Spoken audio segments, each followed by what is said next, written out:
Welcome to my mommy's podcast. This episode is brought to you by Fabletics.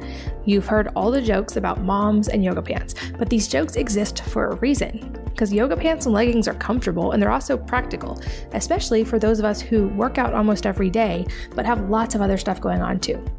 I'm a big fan of choosing products that last, but that don't break the bank and that are flattering, even after having kids, when my stomach isn't necessarily perfect anymore.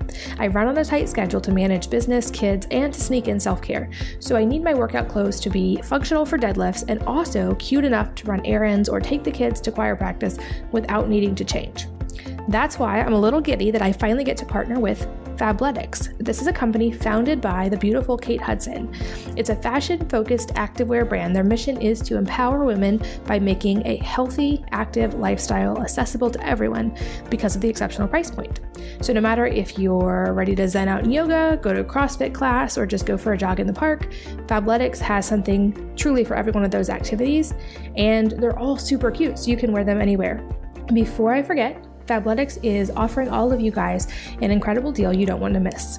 You can get 2 pairs of leggings for only $24, which is a $99 value when you sign up as a VIP, which also entitles you to some really cool discounts on a lot of products. You can find out more by going to fabletics.com/wellnessmama to take advantage of the deal. That's Fabletics, fabletics.com/wellnessmama to get 2 leggings for only $24 and free shipping on any order over $49. For those who always ask, international shipping is available, and there's absolutely no commitment when you purchase your first order. So there are terms and conditions. You can find out all the details at fabletics.com/wellnessmama. This episode is sponsored by Just Thrive Probiotics. I found this company a couple of months ago, and I was blown away at the difference in their products. They offer 2 cornerstone products that are both clinically studied and highly effective. The first is their probiotic, which has been clinically studied to help with leaky gut and to survive up to 1,000 times as much as other probiotics or the beneficial organisms in something like Greek yogurt, for instance. The difference is their spore-based strains work completely differently than other types of probiotics. Also, this probiotic is vegan, dairy-free, histamine-free, non-GMO, and it's made without soy, dairy, sugar, salt, corn, tree nuts, or gluten, so it's safe for practically everyone. Their probiotic contains a patented strain called Bacillus indicus HU36, which produces antioxidants in the digestive system where they can be easily absorbed by the body. Their other product is a K27, and this nutrient you may have heard of. It's known as Activator X, the super nutrient that Weston A. Price, a dentist known primarily for his theories on the relationship between nutrition, good health, bone development, and oral health, he found this prevalent in foods in the healthiest communities in the world. Their K2 is the only pharmaceutical-grade, all-natural supplement with published safety studies. Like the probiotic, this is also gluten, dairy, soy, nut, and GMO free. You can check out both and learn more by going to wellnessmama.com/go/probiotic. That's wellnessmama.com/go/probiotic. Hello, and welcome to the Wellness Mama podcast. I'm Katie from wellnessmama.com, and I think you're really going to love today's episode because I am here with Brittany Watkins, who I met recently and is a new friend. She's also a weight loss coach and author, and she's widely known as one of the foremost experts in emotional freedom technique, or EFT, sometimes also called tapping, but especially for emotional eating and weight loss. I know I get a lot of questions from you guys about this topic, and I know that she's going to be able to answer a lot of them today. Brittany has a lot of videos and online programs based on 15 years of research that she's done on weight loss and self-sabotage, and using leading edge science to teach people how to apply these specific techniques to reduce binging, food cravings, and other forms of emotional eating. She's helped thousands of women look and feel amazing, and her videos have been viewed millions of times. In fact, her students report a huge reduction in cravings for unhealthy food without having to use willpower, which is super key. And we're going to talk about her own story and her own struggle that she overcame to find all of this information. And she's beautiful inside and out. I'm so excited to chat with her today. Brittany, welcome, and thanks for being here. Thanks, Katie. I'm so excited to be here. I know I've heard a little bit of it in person from you, but I would love if you could start by telling us your own story and how you came into this world of tapping. Sure. Well, let's see. It started with me being a little bit of a troubled teen. I moved out of my house when I was 15, and one of the things that my parents sort of bribed me into doing was go to therapy. And I'm so glad they did, because I met this angel therapist and we worked together for about a year. And I'll never forget, one day he came in and he said, I learned this technique over the weekend and it looks completely ridiculous, but I think it might really help you. And I was in so much pain at the time. I was just like, ugh, anything to get me out of my pain. And so he walked me through this technique where I was like tapping on my body and saying, I love myself. And I'll never forget how ridiculous I felt. It was, I think my face literally like turned pink. I was so embarrassed. But I mean, 30 minutes later or 15 minutes later, whenever we were done, like all of the yucky stuff and all of the hurt and the pain and the anger and all the things that I was holding on to inside, like left my body. And I remember I like skipped out of his office that day and I just felt the best I'd ever felt in my whole life. And so every week that I would come back, I would say, Steve, let's do that tapping thing. And it was the thing that helped me so much and helped me make such rapid changes. I went from like basically a homeless kid living on the streets at 15 to 19 years old. I was running my own company. And 3 years later from that, I owned 3 houses of my own. And I know a lot of that is because of the rapid changes that I was able to make through this technique. And so, once I decided that I didn't really want to just make money for the sake of making money anymore, I realized that my passion and my love and the only thing that I would do with my free time is I would study tapping and I would experiment with tapping, and I learned how to do it on myself, and then I learned how to do it with my friends. So about 7 years ago, I made the transition and I started teaching it, and specific for emotional eating, because while I was going through the troubled teenage years, I was also really struggling with binge eating. So that was kind of when I started binging and dieting and gaining weight and losing weight, and tapping helped me some. It definitely helped me with the emotions around it. But what I realized was the regular way that I learned tapping from all the experts didn't work for my problems. And so 7 years ago when I started my company, I just started experimenting with different techniques, and I started pairing other things that I had learned, like NLP and, shamanism and, all these sort of like woo-woo things with tapping. And over a period of a couple of years, I developed a system that definitely uses tapping, but other modalities specifically for my problems, which were emotional eating, food cravings, self-sabotage. And so that's the thing that I really focus on. And that's what I really help women with. And I love it. So it's been a long journey, but it's been a really cool and rewarding one. I love that. And I want to go a little deeper on the science of tapping and have you explain what it is. But before that, I'd love to talk a little bit more about just the emotional side. It seems like emotional eating is definitely an issue that affects women more often than men. And I feel like even when you said like that you were tapping and saying things like that you love yourself, I know that alone can be so hard for women to say. In fact, in therapy, when I've had to say that at times, I found myself crying and I was like, why am I crying? I feel like there's so many underlying issues. So I'd love if you're willing and vulnerable enough to share both from your own perspective, but also from working with all the people that you've helped. Why do you think this is affecting women so much more?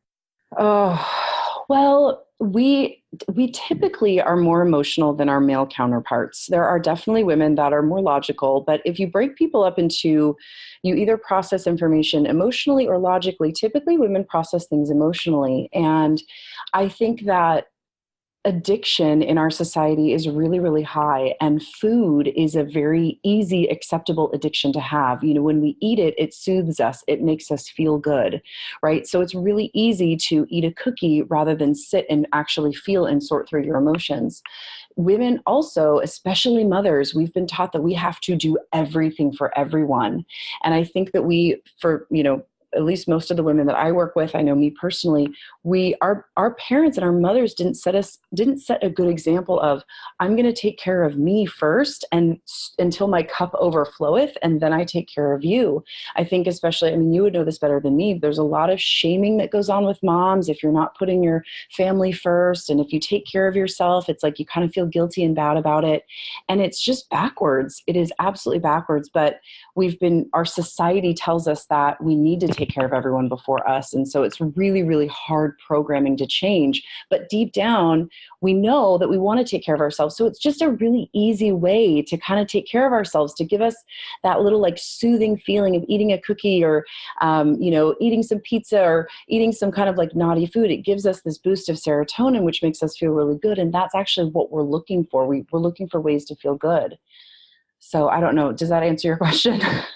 It does. It makes sense. And I feel like we have this kind of vicious combination of both, exactly like you said, all of these emotional factors in society, combined with the fact that they've been engineering foods to be highly rewarding.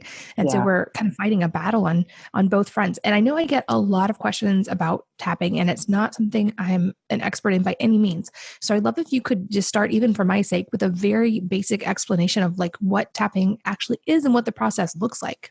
Sure. Okay, so this is the part that I love because I find that a lot of people, when they explain tapping, they explain it in like a sort of like, it is a mind, body, energy technique, but there's actual science, there's brain science. And my very first partner was the PhD responsible for EFT becoming a clinically proven technique. So I actually understand what's going on in the brain.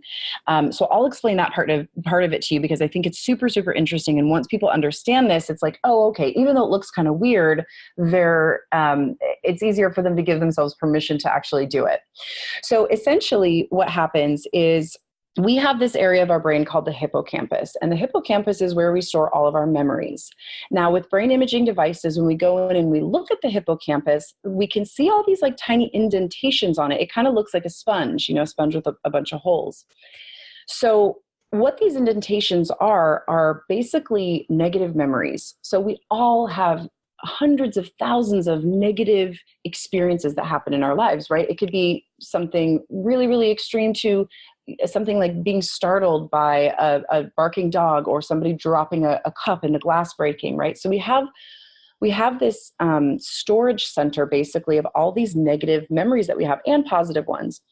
And what happens when we are living our lives and something reminds us of something negative that happened to us in the past, this little indentation sends a signal to the amygdala, which is our body's alarm system, and it tells us to feel stressed or sad or scared or have anxiety.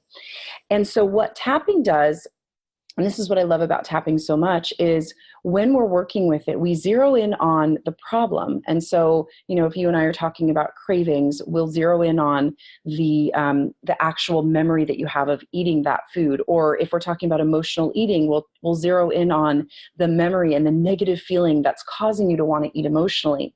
And that actually, when we zero in on it, we zero in on one of the little indentations in the sponge. And then by tapping, so we tap on different acupressure points. It's basically it's the same point system that the Chinese have been using for acupuncture. I think a lot of people use acupuncture. So it's basically self-applied acupressure. So we just tap on, there's 9 different points that we use, that we cycle through as we're doing the technique. And they're super, super easy to learn. Once you learn the point system, everything else becomes really easy. So as you tap through the points, what that does is it sends a flood of serotonin to this little indentation in the brain, and it severs that connection. So it no longer sends the amygdala a signal and tells it to be upset. So this means that if you were little, for instance, and you got bit by a dog, and then in your adult life, you hear dogs or you see a dog and you kind of tense up like that, we can do one session together and you will never have that same reaction to a dog anymore. So basically what happens is it's almost like the memory happened to somebody else, which is so cool. It is the most rapid healing tool that I've ever experienced, that I've ever found. And it's just amazing. I feel so sad that more people don't know about it, because I feel like a lot of people struggle for years and years in therapy or with other, with problems that can be very, very quickly solved with, a couple sessions of tapping. So does that kind of make sense? It does. And I love that it seems to really go at the root of it. Things that maybe I don't think most of us even think of when we have it, like, for instance, an emotional eating issue, we're not thinking of like, oh, when I was a kid and this happened and this is why I'm doing this. And instead there seems to be this mentality in society. If someone struggles with their weight, it's because they're lazy or they don't have willpower and so there's all these other shame factors associated with that.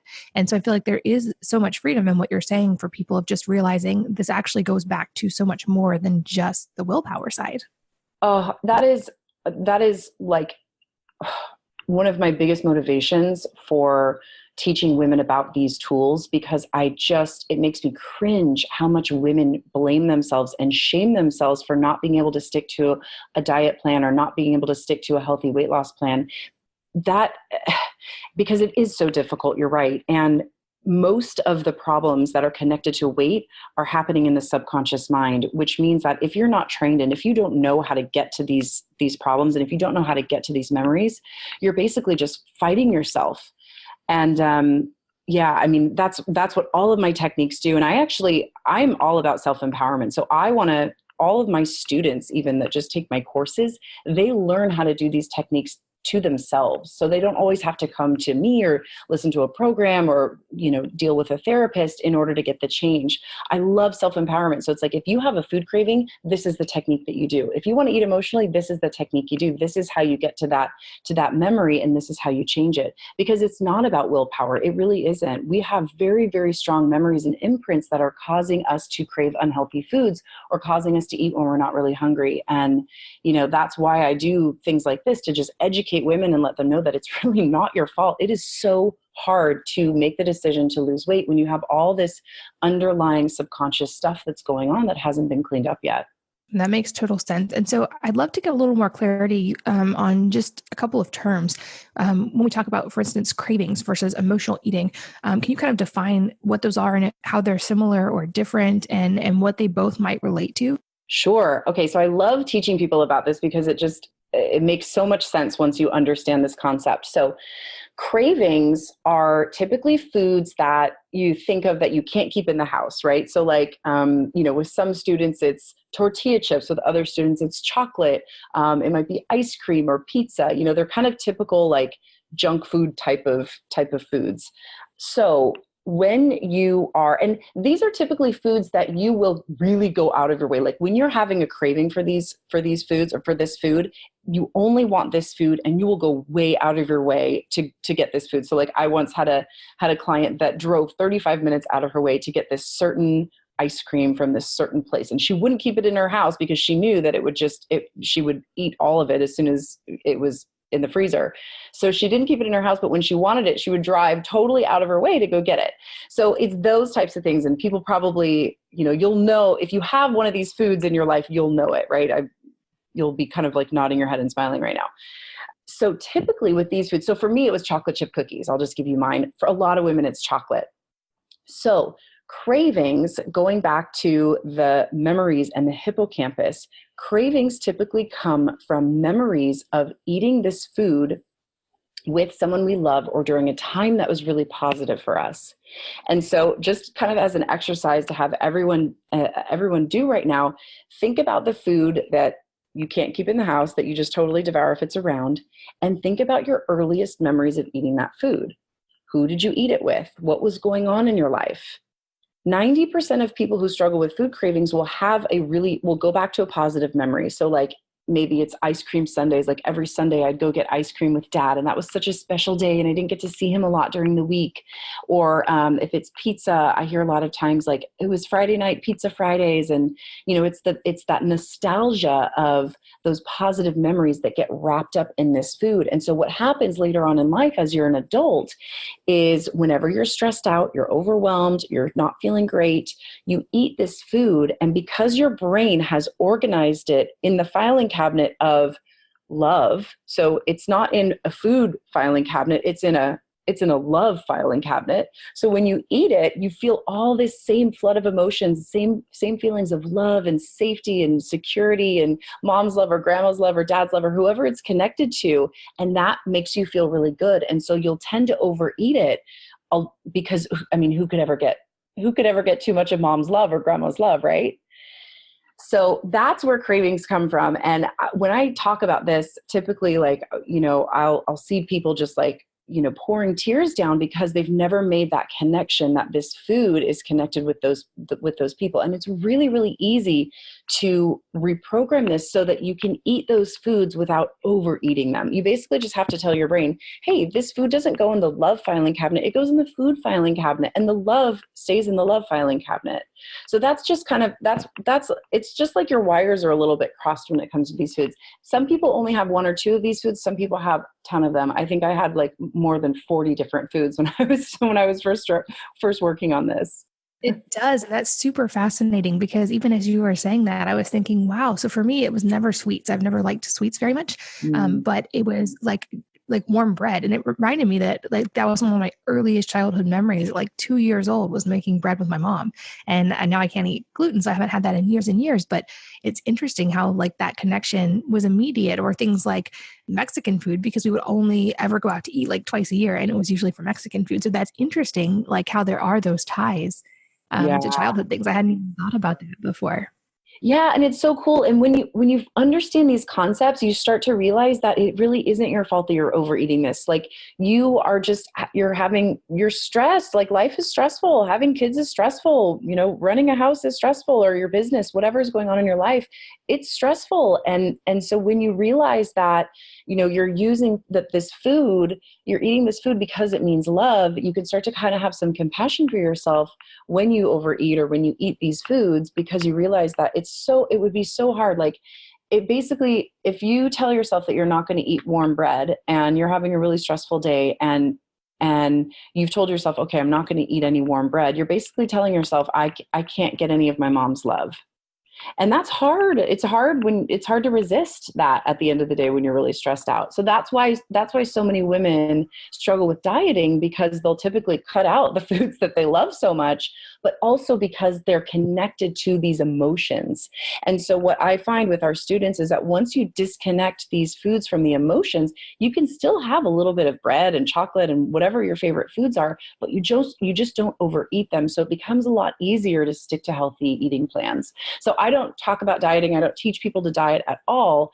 But what I find is that when we disconnect the emotions from the food, they'll find their own healthy eating plan that works for them, and they'll be able to follow it and stick to it. And it'll be like no willpower whatsoever. It's great. It's so fascinating. That is fascinating. And I feel like it's also such an important distinction, because being in the health world, I do think that, there are objectively some foods that are not good for our body. But that said, I feel like with the dawn of all this availability of health information, so many foods have gotten objectively painted as bad when they can be fine for some people. And certainly if you have an allergy, they're not. But I feel like we have this kind of tension now between people and food, and like foods have all these negative connotations that they weren't necessarily meant to have. And that makes complete sense what you said of like, when you're setting this up is like you're keeping yourself from eating the things that you're associating with love. Well, no wonder you're not going to be successful at that. Not to mention that, like, we know the statistics about yo-yo dieting and trying all these different diets and why that doesn't work and how it can actually mess with your hormones. So are you seeing over time that women, even those who have been through the gamut of just diet after diet after diet, are able to like release that pattern? Oh, I always say that if you have tried every diet and if you've been to every kind of personal growth workshop or therapist and nothing has worked, I will work with you and we will get you results, because it's so, it is all about the brain, and it is all about your willingness to apply these techniques. So I really, in my programs, I really break down the different types of cravings. So there's cravings, there's emotional eating, there's overeating. So a lot of people have been programmed to overeat foods. If, you were one of those people that was like, you couldn't leave the table until all your food was gone, your brain has been programmed to override your own body's sensations around how much food actually fills you up. So you have to kind of understand all these different aspects. But once you clear them and once you apply the techniques, it resets your body's weight set point back to like where it should be. And what I find is that, women will lose weight. Actually, I was just on the phone with one of my coaches the other day, and she's in my coach training program. And she said since March, she's lost 50 pounds and she keeps losing. And she hasn't tried, it hasn't been conscious willpower. She just applied the techniques when I told her to apply them. So when you're eating emotionally, do this. When you are overeating, do this. When you have a food craving, do this. And what ends up happening is that you don't have to tell yourself no. I actually encourage people to feel it and feel that desire. And then when they feel the desire, they apply one of these, the techniques that I teach, and it resets their brain, and then they no longer want the food in front of them. It's really, really cool. And we find that I have an advanced program that's 6 months, and I have a lot more engagement with those people. I talk to them every other week. And what I find is if they apply my techniques 50% of the time that they want to eat and they know they're not really hungry, within 3 to 4 months, their emotional eating will be 85 to 90% of the way gone. So that means they'll have a healthy relationship with food. And at that point, they can decide how they want to eat. Their body will be craving healthy foods rather than unhealthy foods, because again, we're taking the emotions out of those junky foods. And so typically when we do that, and I have lots of videos where I'm teaching people how to do this, and it's cool to see their reaction, because they're like, wait, I used to love this chocolate and now it tastes like chemicals. So when you take the emotions out of the food, you're actually able to taste the food for what it is, which you're right, it's a lot of junk and chemicals. So absolutely. I mean, there's people that lose weight a lot faster than others. Some people come to me and they don't have weight to lose. They just want to have a healthy relationship with food, and other people do want to lose weight. And so, I don't ever give a time frame, but what I have found is that when you apply these techniques, you can heal that part of your brain, and the results stick. So I've been doing this for 7 years now, my advanced program for 5, and we've kept in touch with the graduates, and nobody ever says that they go back to ever eating emotionally again. The people that lose weight, it's permanent. So that's been really, really cool and very rewarding, because I think a lot of weight loss programs, it's very difficult to maintain the weight loss afterwards. Which makes total sense if you're still trying to fight your brain and trying to fight your body. And I know from interviews with a lot of neuroscientists, our brains, and especially like you said earlier, our subconscious is so responsible for our physicality so much more than we realize. I think we're starting to now understand on a bigger level that connection, but truly, like it makes sense. You can't continually fight that battle because your brain will always win. You also, in your writing, you talk about weight loss blockers. So can you kind of explain what those are and how to know if someone, like how they would know if they have one of those? Sure. Yeah. So weight loss blockers are cool. I've actually been talking about them without calling them weight loss blockers. So weight loss blockers they're basically the reasons that people hold on to extra weight. And when I say people, I mostly mean women. I'll talk about one of the most common weight loss blockers. So one of the weight loss blockers is the craving blocker, which is, when you have those positive connections with food. Another one is when you eat and you're not really hungry, and that's emotional eating. That's the emotional eating weight loss blocker. And so that requires a different technique. You've got to work with it in a different way. And so I actually didn't quite finish your question earlier. Emotional eating. So I explained cravings. Emotional eating is when you feel bad and all of a sudden you're hungry and you want food, but any food will do. So like, I remember one time I went to the cupboard and I opened a can of cold beans, and that was that was good enough for me in that moment. So you're going to definitely want more junky foods in that moment, but it kind of comes from a reaction rather than a forward motion of, I just want this one food. And so sometimes people don't know which one is happening to them, but it's really important over time that you learn how to make that distinction, because they require different techniques. Now, what's so cool and what I love about this stuff so much is that once you understand which craving you're having and you apply the tapping techniques that I teach, you can eliminate that desire in 5 to 7 minutes if you know how to do the techniques right. So it's really, really cool. I've never found anything that I don't know about you, but I have tried pretty much every diet. And even when I got into emotional eating, it was like, all right, sit still, feel your feelings, call a friend, take a bath. None of those things ever worked for me. And what I love about this is that you can change your brain chemistry so that you actually don't want to eat the food anymore, rather than telling yourself that you can't or that you shouldn't. So that's another weight loss blocker. A third weight loss blocker that I talk about that I think a lot of people don't talk about is, we call it the I'm too sexy weight loss blocker.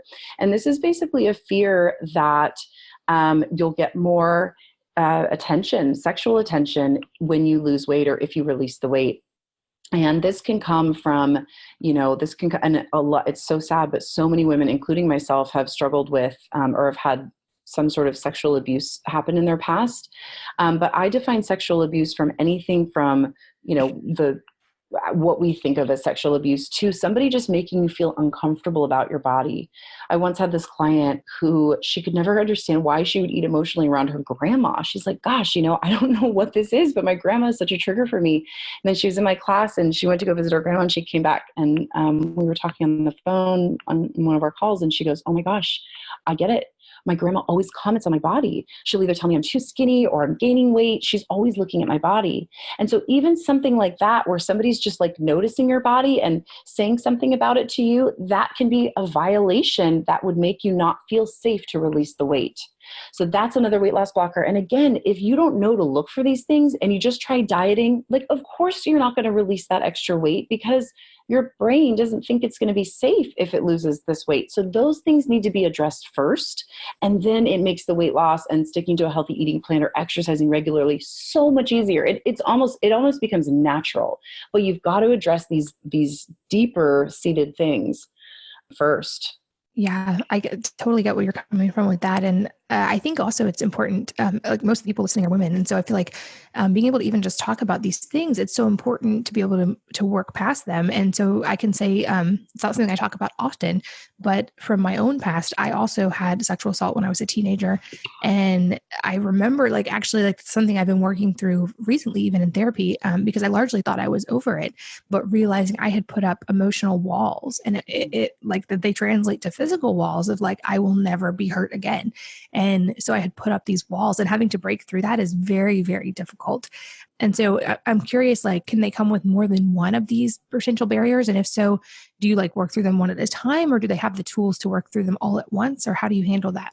Yeah. So typically, there's 7 of them that we've identified. And typically people will have between, 4 and 7 of them. And yeah, so each one of them has a different modality and a different application for the technique. The cool thing is that I am a big fan of rapid results. And so, I don't dance around these issues lightly, whereas a lot of people that are kind of in the healing profession, they like to, it's not that I take an aggressive approach, but I just really like to get a lot of results in a very short period of time. And so I found a way to sort of bundle a lot of experiences. So some people have had, a lot of sexual abuse happen in their lives. So we're able to kind of bundle a lot of those experiences and help you release them very quickly. Or with cravings, we're able to kind of bundle a lot of those cravings and release them quickly. So yes, it is something that those things need to be addressed first and foremost. And by the way, I'm so sorry to hear that you struggle with that. And I'm so glad you shared that because it's so common. This was the number one thing. I was struggling with my weight for probably 15 years. And then somebody finally identified that it was these sexual assaults that I didn't even think were that big of a deal. It wasn't, it didn't seem like it was that bad in my head. I'd kind of categorized that. And I find a lot of women do this, especially if they've been on a bad date, they'll blame themselves. If a guy got kind of aggressive on a bad date, they'll say well, maybe my clothes were too revealing or I was being so flirtatious. They'll kind of take that on. And even things like that can be causing you to hold on to this extra weight because your brain thinks, okay, we can never have that kind of experience again. You were thinner then, so you attracted this guy, and this might happen again if you release the weight. So these things are so important to focus on. And yeah, I teach people how to do this in my programs. We also have coaches and therapists that work for us internally. People really, some people just really need that one-on-one help. And so we do provide that as well. But it is something that people can do on their own. And I teach them how to do that all the time. And we have a lot of people that make massive progress just doing it on their own, which I love. I think is so cool.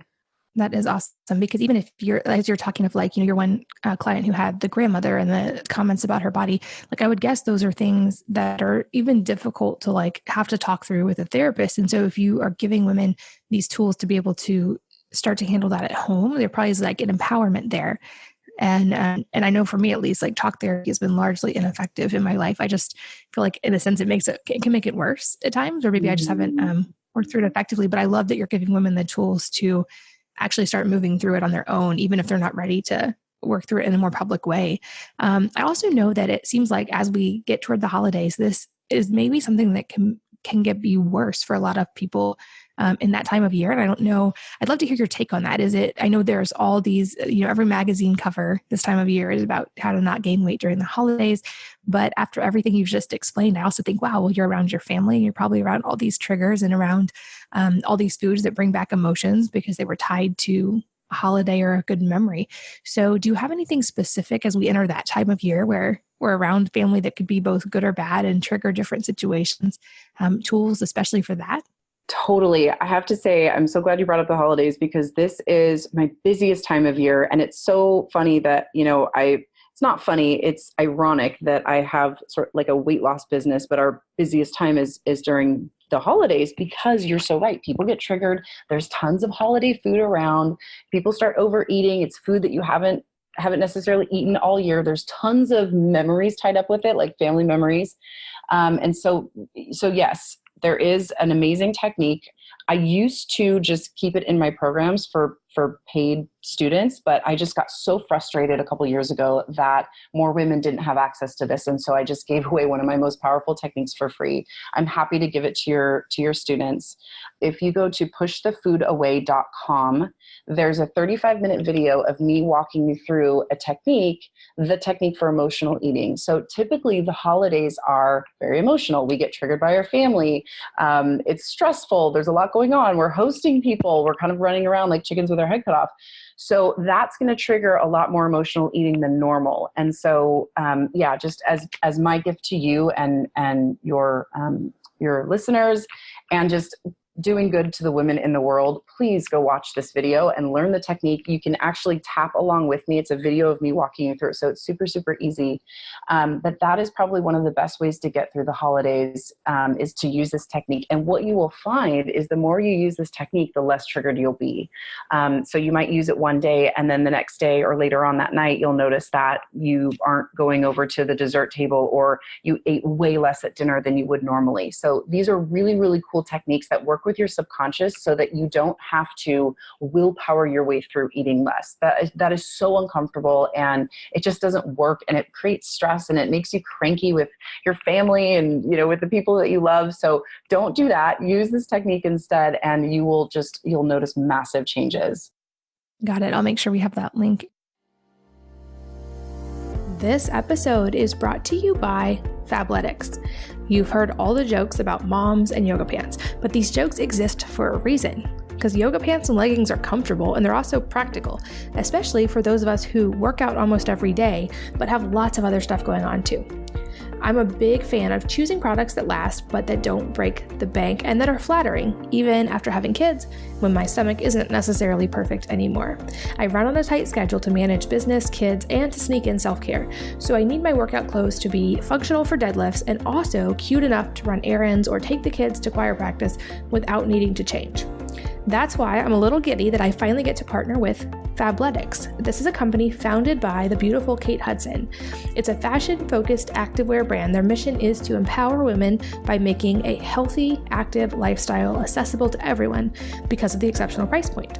So no matter if you're ready to zen out in yoga, go to a CrossFit class, or just go for a jog in the park, Fabletics has something truly for every one of those activities, and they're all super cute, so you can wear them anywhere.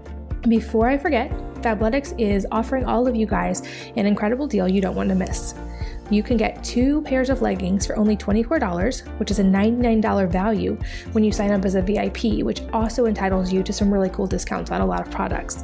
You can find out more by going to fabletics.com/wellnessmama to take advantage of the deal. That's Fabletics, FABLETICS.com/wellnessmama to get 2 leggings for only $24 and free shipping on any order over $49. For those who always ask, international shipping is available and there's absolutely no commitment when you purchase your first order. So there are terms and conditions. You can find out all the details at fabletics.com/wellnessmama. This episode is sponsored by Just Thrive Probiotics. I found this company a couple of months ago and I was blown away at the difference in their products. They offer 2 cornerstone products that are both clinically studied and highly effective. The first is their probiotic, which has been clinically studied to help with leaky gut and to survive up to 1,000 times as much as other probiotics or the beneficial organisms in something like Greek yogurt, for instance. The difference is their spore-based strains work completely differently than other types of probiotics. Also, this probiotic is vegan, dairy-free, histamine-free, non-GMO, and it's made without soy, dairy, sugar, salt, corn, tree nuts, or gluten, so it's safe for practically everyone. Their probiotic contains a patented strain called Bacillus indicus HU36, which produces antioxidants in the digestive system where they can be easily absorbed by the body.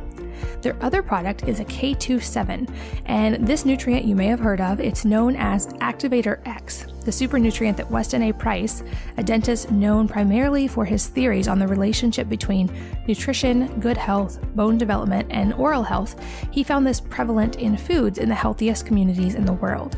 Their K2 is the only pharmaceutical-grade, all-natural supplement with published safety studies. Like the probiotic, this is also gluten, dairy, soy, nut, and GMO free. You can check out both and learn more by going to wellnessmama.com/go/probiotic. That's wellnessmama.com/go/probiotic. I'm also curious. So you mentioned that like your master program is like 6 months, and that women see pretty drastic changes within 6 months. On the lifelong aspect, I'm guessing there's a more intensive period of having to do the tapping more often as your body is relearning all of those where the emotions go. But then, is there a point where it is like more of a maintenance, or it's less work over time? I'm just curious. Is this something where, for instance, someone has to tap every time they're around a certain food for their whole life, or are they able to actually repattern and move past that? That's such a great question. So I explain it going back to the sponge. I love doing this visually on videos, but going back to the sponge. So if you envision that sponge, which is your hippocampus that has all these negative memories in it, what we notice with brain imaging devices is every time you tap, these indentations actually get smoothed over. So imagine over time and over a period of tapping, section by section, corner by corner, all these little indentations are becoming filled up. So over time, you have a sponge with no holes in it anymore. And that's typically, or maybe very few holes in it. And that's typically when you only use tapping for maintenance. So yes, that's a great question. You don't have to keep doing it every single time you have a craving or every single time. In fact, actually, when you use this for cravings are a one-hit wonder. So the thing is you have to work with cravings individually, but for instance, if you have a problem with chocolate, we can do one session around chocolate, and it's not that you'll never want chocolate again. What it is your relationship with that chocolate will be that of like normal eating person. So you won't have that desire to overeat it anymore. So it is great. And like I said earlier, what we've noticed is that usually within the 3 to 4 month period, if you're applying the technique regularly, it'll be about 85 to 90% gone forever. And then sometimes, you'll have something that will trigger you that'll come up, and then you just do one session. You'll know exactly how to use the techniques. Again, I love it. It's total like self-empowerment. You learn how to use the techniques on your own. So if you're at a family dinner, or if you're stressed out, you can go into the bathroom or just get some space for 10 minutes, do this technique, and come back to the dinner, and you're totally relaxed and you don't have that trigger anymore. So yeah, it is permanent results. You don't have to keep using it, but the results are best if you use it frequently over a period of time, like within, 3 to 6 months. I tell people to use it regularly. Got it. And I know another thing that I occasionally get questions about, and I'm curious if there's a tapping type solution for this, is like late night eating. For some reason, there seems to be more cravings or more something that's happening at night. And I get asked that a lot. I'm curious if you have any specific insight as to why, especially women, seem to crave things like chocolate or like sweets more at night. Yes, that's a great question.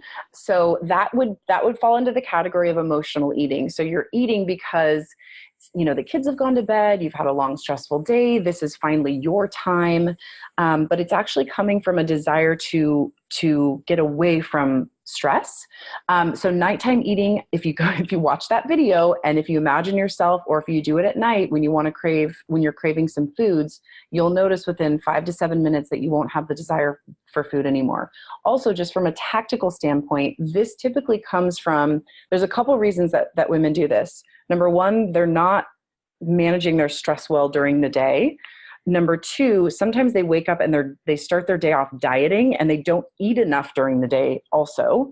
And so, you want to make sure that you have given yourself enough fuel, because during the days when you're the busiest, and that's when you need the most amount of fuel. And I find that a lot of women, they'll kind of wake up with a diet mentality and like have like a 200 calorie protein shake and a salad for lunch. And that's just not enough food for the first part of your day. So I always tell people, make sure that you're looking at that as well. And then, obviously managing your stress and releasing your stress, which I know is really hard. It's hard for all of us. But yeah, so if you start your day with a deprivation mentality, and if you've been stressed all day, it's definitely going to make you overeat at night. So you can either do the technique that I teach in that video, or you can kind of flip flop your food and see if that works, or you can just, find ways to manage your stress a little bit better throughout the day. Got it. I'll make sure I link. I know you have some good blog posts on your website about this. And I think that's such an important point. I feel like with all these diet trends, and also just with all of the emotions related to women and weight, so many women are actually not eating enough food too. Yeah. Do you see that as well, like across the board with your clients? Oh, all the time. It's not, I don't teach people how to eat, because that's not what I do. I typically focus on the psychology of it. But when they're using the techniques, and if they're still struggling, that usually doesn't happen. And then if that does happen, I have them write a food journal, and absolutely 100% of the time they're eating, maybe 500 calories throughout the day, or 1,000 calories until 8:00 at night. And I'm just like, this is just not enough food for your body. So it's from years of living in a diet culture. And so I get it. I get why women do it. And it's really scary. If you're one of those women, it's scary to start eating more. But I just tell people, you know what, just try to flip it for a week and start eating more in the beginning of your day, and then see if that nighttime eating is still happening. Because I would guess that you'll notice a massive change in just using that technique. That makes sense. And it's probably also helpful that, like with the addressing the emotional side, for them to be able to shift and start thinking of food as fuel and not just this negative thing. And I love that you talk about that, because I feel like this is harming women a lot. My side being the nutrition side, I definitely see that. And so I'm glad that you're giving people tools to actually start healing that. And on that note, I know we were in person, we talked about this a little bit, and I'd love to go on the record with it, because you mentioned that so many of these emotional eating issues go back to like a positive experience in childhood, or even sometimes maybe a negative experience in childhood. So for all the parents listening, I'd love to hear any advice you have for parents for keeping kids from craving unhealthy foods, or how can we avoid these associations or teach our kids a healthy relationship with food from the beginning? Such a great question. And I had to kind of think about this, because I don't do a lot of work with kids. But when I really thought about, okay, when I'm working with adults, we're always going back to childhood. And so I actually do work with kids a lot. I just don't work with kids in person. So what I think the most important thing to do is to change your relationship with food, because kids are very intuitive. If you're eating ice cream and you're like, oh my gosh, this is so good, this is the best ice cream, I love it, that you're very emotionally charged while you're eating ice cream. That's very different than somebody that's eating ice cream and going, wow, this ice cream is really great. You see the difference in the energy there? So because kids are so energetic, they are going to be picking up like, oh, okay, that's how you eat ice cream. And so they connect, some kids, not all, and I don't know what makes the difference between kids that connect emotions with food and kids that don't. But one of the best things that you can do is to work on your own, have a healthy relationship with yourself and food. The second thing is to watch how you it's all about energy. Watch the energy that you put behind sweets or certain types of foods. So like, for example, you probably know that my sister has 3 kids, and when she wants to get them to do something really boring, she'll say it with a really exciting tone. Like, don't you guys want to come in the car with me and go to Costco and run errands all day? And we're like, yeah, totally. Right. And so when you use that same energy, like, hey, you guys want to go get ice cream and cookies and hang out and eat pizza? Like when you have that kind of energy around it, it sometimes for some kids can make that connection of like, oh, this food means like joy and pleasure and fun and excitement and relaxation. But if you kind of have like a more neutral tone about it, like, do you want to get some ice cream? Or, hey, do you want a cookie right now?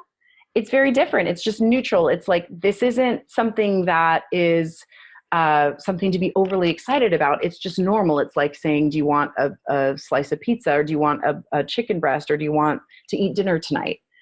So those are the two big differentiations that I see. And then also not making food, not putting a lot of negative energy around food. So some parents go the extreme and like won't let their kids have anything that's unhealthy. And I think that's also, that can create a negative relationship with food in a different way. So that can create secret eaters, kids that will hide food in their room and eat it because they're kind of like shamed or it's taken away from them. So I say just create healthy boundaries around food. Let them have a little bit. And, they'll complain about, they'll want more and things like that. And it's fine to not let them keep eating it. I'm definitely not saying let your kids gorge on unhealthy foods, but make sure that there's a balance, and that if they want some candy or some unhealthy things, that they get that sometimes. Because real life is that when we're adults, like the 80-20 rule kind of applies, right? Like I eat healthy 80% of the time, but 20% of the time I eat sweets and treats and things that I want. And so I think using that method with your kids as well just really helps them create a healthy relationship with food over time and as adults. I love that. And I think you're right. It's so key that we address it in ourselves first. And as an additional, just add on to that, I know one thing we really try to focus on with our kids, for instance, is not tying sweets, especially but foods in general, to a reward. So if there's going to be a dessert or something, it's just on a normal night. It's not like, oh, you did something good, therefore you get this treat. And so the same with birthdays. We, in any celebration, we really don't focus on the food very much. Especially birthdays, we try to make it about an experience. And so my hope is that they'll associate like those positive memories of birthdays with like, oh yeah, we went to the zoo or we went to laser tag. Let's go do something fun. Just thinking like long-term, that's what I hope that they'll take into adulthood is like when there's celebration or when there's happy times, it should be with people you love and doing something you love versus just eating something you love. And I love those tips that you gave for that as well. I think it's something definitely to be aware of. And on that note, I would guess there's a lot of people listening who are hearing a lot of the things that you've said, and it's really resonating on a deep level, or maybe they've never considered that it's not just about willpower, or that there's something deeper besides just a need to eat fewer calories. So on that note, where would you suggest people start? It sounds like there can be a lot of things at play. So where's the best place for someone who's new to tapping and new to this idea to really get their feet wet? Well, that video that I told you about earlier, I think it is one of the best techniques. It's the most powerful. It's been viewed by over 4 million women. We get emails every day from women saying, oh my gosh, this has changed my life. I never understood my connection with food. I never was able to lose weight until I watched this video. So if people want more, if you've heard something in today's podcast that's resonating with you and you want to go deeper and you want to look at these things deeper, I do have a 6-week program. It's not a 6-week program like, lose 20 pounds in 6 weeks type of deal. Although we do have people that lose weight in 6 weeks, it's more of a tool kit. So each one of the weight loss blockers that, I talked about a few of them today, they all have a different technique, and you'll learn how to use these different techniques for all these different problems basically related to weight loss. So whether it's cravings, emotional eating, if it's overeating, if you like to nighttime eat, if you crave junk food and not healthy food, there's all these different types of things that require a different technique. And so what I love about this program is that I train you on how to use these techniques. And so when it's coming up for you in your day-to-day life, you'll know, oh crap, I'm craving this food. Let me go do this technique. And within 5 to 7 minutes, you can go back and look at that food and you won't have a desire for it. You'll be able to just eat a little bit. You won't be overeating, and it doesn't require willpower. Your subconscious mind just won't want it anymore. So I love this toolkit for that reason, because it's really about empowering you to know what to do in those moments. So women fall victim to like, it's my fault. I don't have willpower. I don't have self-control. And this basically gives you that willpower and that self-control back. People, if they watch that video, you'll get a link. And if you want to buy that program, we do have a special discount for Katie and for your listeners. We typically sell it. Well, we sell it on the website for $1,000, and then we give people a discount to $500. And then for you, we have given them an even bigger discount of just $149. So if you want that 6-week program, you can also get it at pushthefoodaway.com. That's awesome. I'll make sure that link is in the show notes as well. And I think what you're doing is so important, because unlike when people have an emotional or an addiction relationship with, like, for instance, alcohol or drugs, those things you can actually avoid your whole life, but you can't not eat your whole life. And so it is something you have to heal that relationship. You can't fight through that your entire life. And so I love that you are giving people the freedom in that. And I'm so appreciative of your time and the work that you're doing and for what you've taught us today. Make sure you check out the shows at wellnessmama.fm. All the links will be there. The video will be there so you can keep learning more and connect with Brittany. But Brittany, thank you so much. This has been awesome. Thank you, Katie. It's so great to be here and to teach this information. I really hope it helps a lot of women. Absolutely. And thanks to all of you for listening and for sharing your time, your most valuable asset with us. And I hope that you will join me again on the next episode of the Wellness Mama podcast. If you're enjoying these interviews, would you please take 2 minutes to leave a rating or review on iTunes for me? Doing this helps more people to find the podcast, which means even more moms and families can benefit from the information.